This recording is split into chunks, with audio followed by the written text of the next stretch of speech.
जी साहब, तहरीक-ए-इंसाफ ने कल एक वर्चुअल जलसा किया है, बड़ी बात हो रही है। तहरीक-ए-इंसाफ के हामी जो हैं और पीटीआई के लोग जो हैं, पसंद करने वाले पीटीआई को कहते हैं कि बड़ी कामयाबी है।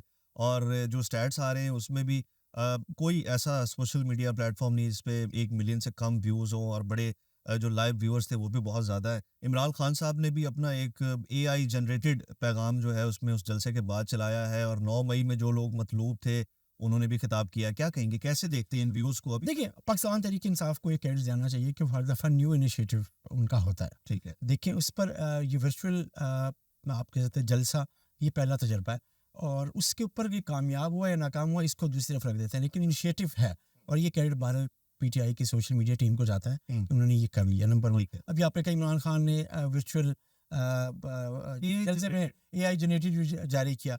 भाई इमरान खान साहब ने जारी नहीं किया ना, हुँ, उनकी टीम ने जारी किया। ठीक। एक उनकी ऑडियो लेकर उनका एक बयान लेकर उसको ट्रांसक्राइब करके और उन्हें पेश कर दिया। अब ये इमरान खान का अपना तो नहीं है, ये एआई जनरेटेड बयान है हुँ, जो वॉइस ओवर उसके ऊपर उनकी आवाज़ में किया गया है। हुँ, तो हो जाता है। हुँ। तो कम से कम इस जलसे से और कुछ हुआ या नहीं हुआ, लोगों को ना नई नई टेक्निक्स और नई नई चीज़ें आम आदमी को भी पता लगना शुरू हो गई हैं। अच्छा, और ये जो चीज़ें मिलियन व्यूज़ की हकीकत क्या है? अच्छा, मैं अगर मिलियन व्यूज़ को देखते हैं, जो ऑफ़िशियली अगर हम देखें पीटीआई का जो ऑफ़िशियल यूट्यूब पेज है जी। और अगर अकाउंट है, तो उसके ऊपर देखें तो 1.5 मिलियन उसके व्यूज़ हैं, चीज़ें आ रही हैं। तो ठीक है। आप ज़्यादा आप उसे ऑफ़िशियली कोट कर सकते हैं, बाकियों को आप नहीं कर सकते, जैसे 60 लाख की बात हो रही है, चीज़ें नहीं। हुँ, 1.5 मिलियन पर भी लेकिन मुख्तलिफ बातें होती हैं हुँ, कि क्या इस बात की क्या गारंटी है कि सोशल मीडिया टीम ने वो तमाम सर्विसेज नहीं ली हुँ, जो आमतौर पे लाइव व्यूज़, कमेंट्स या शेयर या उसमें ली जाती हैं। हुँ, तो आपको पता है ₹200 पर व्यू भी एक रेट है हुँ, और बहुत सी कंपनीज़ ये दे रही होती हैं कि अगर आपने लाइव व्यू लेना है, ब्लूटूथ अकाउंट से व्यूज़ लेने हैं, जो मुख्तलिफ रेट्स हैं, उसकी क्या चीज़ें होंगी, एंगेजमेंट्स किस तरीके से होगी, ये सब पेड होता है। ठीक। तो उनमें से कितने आपने कंपनी की सर्विसेज ली गई हुँ, और कितने अकाउंट से लिंक जनरेट करके उनको एक्टिव किया गया। एक रिपोर्ट तो ये भी है कि जी 40,000 जो लिंक्स हैं उनको, जिसमें 40 से 50 अकाउंट्स जनरेट हो सकते हैं, ठीक है। तो उनके ज़रिए भी इसको आगे बढ़ाया गया।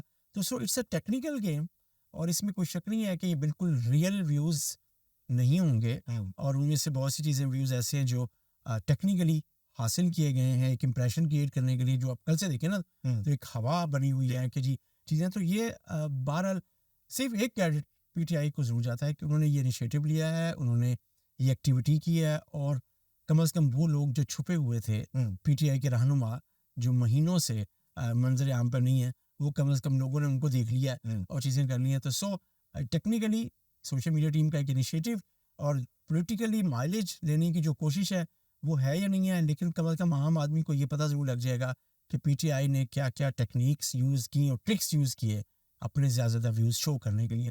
तो देखिए अब क्या आगे होता है, लेकिन पीटीआई ज़ाहिर है इस प्रोपेगेंडे को और इस तरीके की चीज़ों को यूज़ करके ज़्यादा अपने आप को इलेक्शन में इन रखेगी। मतलब एक और टैक्टिक है अवाम में रहने का, ठीक है। अच्छा जमशेद साहब, एक कॉलम लिखा है सोहेल वड़ैच साहब ने, और उन्होंने तो बाकायदा एक ऐसी पेशगोई कर दी है, सीटें भी बता दी हैं कि नून लीग इतनी सीटें जीतेगी, पीटीआई इतनी जीतेगी, कंडीशन भी बता दी है। ये क्या माजरा है, ऐसा हो सकता है? देखिए, सबसे पहले सुहेल वड़ाई साहब पे बात करें ना, जी। सुहेल वड़ाई साहब एक वसी तजर्बा रखते हैं हुँ, जंग ग्रुप के इलेक्शन सेल को हेड करने का। बिल्कुल। उन्होंने कम से कम 5 से 4 6 इलेक्शन ऐसे हैं जिसको उन्होंने हेड किया हुआ है, खुद भी उन्होंने देखा है। तो उनकी जो तज्जिया है उसको आप बिल्कुल रद्द नहीं कर सकते, इग्नोर नहीं कर सकते। उनका जो तज्जिया है जो उन्होंने किया है उसमें उन्होंने ये कहा है कि जी पंजाब की 141 कौमी असम्बली की सीटों में से उन्हें 70 से 80 सीटें मिल रही हैं नून उनके लीग। अंदाजे, नून लीग के मुताबिक, कुछ इदारों की रिपोर्ट के मुताबिक। हुँ, और अगर उनका वोट कम भी हो जाए, चीज़ें भी हो जाएँ, तब भी वो 60 से 70, 10 की मार्जिन दे रहे हैं, 60 से 70 भी सीटें ही ले सकेगी नून लीग यहाँ। तो फिर दूसरा कौन लेगा? हुँ, पीपल्स पार्टी कितनी लेगी? इंडिपेंडेंट कितने लेंगे और पीटीआई कितनी लेगी? ये भी इम्पोर्टेंट है ना। जी, सिर्फ ये थोड़ी है कि सारी सीटें नून ऐसा, हाँ, नून लीग की हैं जी, और सारी सीटें पीटीआई की हैं, ऐसा नहीं है। तो अभी थोड़ा-सा ये ट्रिकी देखना होगा कि यार ये इस लम्हे तक कि उनकी सियासी पेशन गोई है हुँ, और इंतखाबी पेशन गोई है जो उन्होंने अपनी टीम के साथ ही उनका अपना जो हल्का उनका एक नज़र है उसके ऊपर उन्होंने बात की होगी। तो बड़ाई साहब ने एक बहरहाल जो एक हवा है नून लीग के खिलाफ बात कर रहे हैं पीटीआई वाले, तो अगर शफीर भाई साहब की सर्जियों को अगर देख लें तो फिर ऐसा तो नहीं है। तो इस वक्त भी इसका मतलब है कि 60% सीट्स, 65% सीट्स, तो वो तब भी ये 50 to 60% सीट तब भी नून लीग की हैं इस वक्त तक। और बाकी जो पीटीआई से हटकर लोग जीत रहे होंगे, चाहे वो पीपल्स पार्टी की सीट्स हों, आईपीपी की सीट्स हों या इंडिपेंडेंट हों जी, तो वो भी तो शामिल करें ना, तो जो एंटी पीटीआई वोट पड़ा होगा। तो सो इंटरेस्टिंग उनका ये कॉलम है जी। सफीर भाई साहब का, और उन्होंने एक नई डिबेट जरूर छेड़ दी है मैं आपस में। बिल्कुल नई डिबेट है। अच्छा, एक और बात भी सामने आई, आसिफ जरदारी साहब ने पीपल्स पार्टी को हिदायत की, पीपल्स पार्टी के रहनुमाओं को, कि पीटीआई से इत्तेहाद नहीं करना। क्या ऐसी बात भी हो रही थी कि पीटीआई से पीपल्स पार्टी का इत्तेहाद हो सकता था और अब नहीं करना? क्या ऐसी कुछ सोच थी पहले? लग इम्प्रेशन ये था कि शायद ये एक दूसरी जमातें एक दूसरे के करीब आ जाएं, लेकिन मेरा ख्याल है कि ये इलेक्शन कम अज़ कम पीटीआई के साथ किसी भी सियासी जमात का अलाइंस नहीं होगा। ख़ास तौर पे ऐसी जमातें जो पीडीएम में शामिल रहीं या इमरान खान की पीटीआई की मुखालफत करती रही हैं, वो कम अज़ कम इस इलेक्शन में नहीं जाएंगी पीटीआई के साथ इत्तेहाद है। पीटीआई भी नहीं जाएगी, ठीक है। पीटीआई भी अपने आप को इस वे में देखना चाहती है कि हमारे पास कितना वोट बैंक है और चीज़ें हैं। तो जो जरदारी साहब ने किया है कि उन्होंने जो एक डिस्टेंस क्रिएट किया है, वो उनको सबको इम्प्रेशन ये है कि आपको पता है कि जो एस्टेब्लिशमेंट है और जो एस्टेब्लिशमेंट को एक वस्ते डाले हुए हैं पीटीआई ने प्रोपेगेंडा के ज़रिए, चीज़ों के ज़रिए, तो वो अपने आप को उससे डिसएसोसिएट कर रहे हैं कि जी भाई हम पीटीआई के साथ बिल्कुल भी सोचा है। उससे उन्होंने अपनी जो सैम्पथी विद इन द एस्टेब्लिशमेंट है या एंटी पीटीआई वो है, उसको खोना नहीं चाहता जरदारी साहब। तो उन्होंने स्ट्रिक्टली डिसीजन लिया है, पोलिटिकली बता दिया अपनी पार्टी को, भाई सोचे भी ना।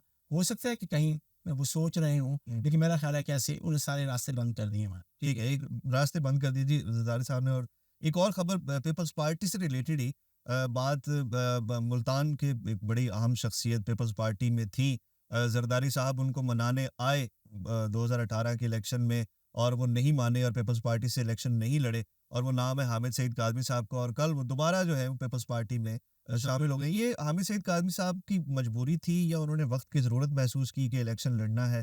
क्या नज़रियात लेके दोबारा से पीपल्स पार्टी में शामिल हुए? देखिए, हामिद सईद काज़मी साहब की मजबूरी थी या किसी और की थी, पाकिस्तान पीपल्स पार्टी की भी तो हो सकती, ठीक है। हामिद सईद काज़मी साहब, आपको पता है कि 2 डिस्ट्रिक्ट्स में मुल्तान के अलावा भी अपना एक हल्का असर है जी। और वो हल्का असर है उनका 2 हल्कों में। एक तो है लियाकतपुर, 2000 आपको पता है 8 के इलेक्शन में लियाकतपुर से वो एमएनए बने थे उन सीट से, और काफ़ी मार्जिन से बने थे। एक वो, और दूसरा अलीपुर, जो ये जेयूपी का हल्का रहा है, यहाँ से इफ्तार बर्क भी जीत चुके हैं और यहाँ से इनका अपना एक वोट बैंक काफ़ी है जमात अहले सुन्नत का, और जो इन काज़मी साहब की अपनी जो जमात है, तो उनका अपना और हल्का असर, हल्का इरादत भी उस इलाके में। जी। तो आपने एक बात की कि जी हामिद सईद काज़मी की कहानी, मेरा ख्याल है कि पाकिस्तान पीपल्स पार्टी की भी मजबूरी थी कि उन्हें हामिद सईद काज़मी साहब जैसा बंदा चाहिए था, एक ऐसी शख्सियत चाहिए थी। लियाकतपुर में आपको पता है इलेक्शन में हिस्सा नहीं ले रहे हामिद सईद काज़मी साहब। अच्छा। वो सीट, उस सीट पे मखदूम अहमद महमूद साहब के बेटे मुर्जा महमूद एमएनए के उम्मीदवार हैं। उस हल्के में जो 35 से 40 हज़ार वोट है काज़मी साहब का अपना और ज़ाती हल्का असर में, तो वो वोट किसको पड़ेगा? अब अहमद महमूद साहब के बेटे को पड़ेगा। अलीपुर में इनके पास स्ट्रॉन्ग कैंडिडेट नहीं था पीपल्स पार्टी के पास, और काज़मी साहब खुद भी अलीपुर से लड़ना चाहते थे, तो उन्होंने प्रेफरेंस दी कि मुझे अलीपुर से इलेक्शन मैं लड़ना चाहता हूँ, तो वो उधर से इलेक्शन विन विन सिचुएशन हो गई। तीसरी, हाँ अलबत्ता पीपल्स पार्टी ये चाहती थी कि मुल्तान से काज़मी साहब उनके उम्मीदवार, मुल्तान किसी भी हल्के से वो आ जाएं, लेकिन काज़मी साहब ने मुल्तान के हल्के का चॉइस नहीं किया, उन्होंने अलीपुर का किया। तो उन्होंने कहा चले पाकिस्तान पीपल्स पार्टी के लिए कि चले जो भी है आ जाएं वापस, तो ठीक है, हो गया।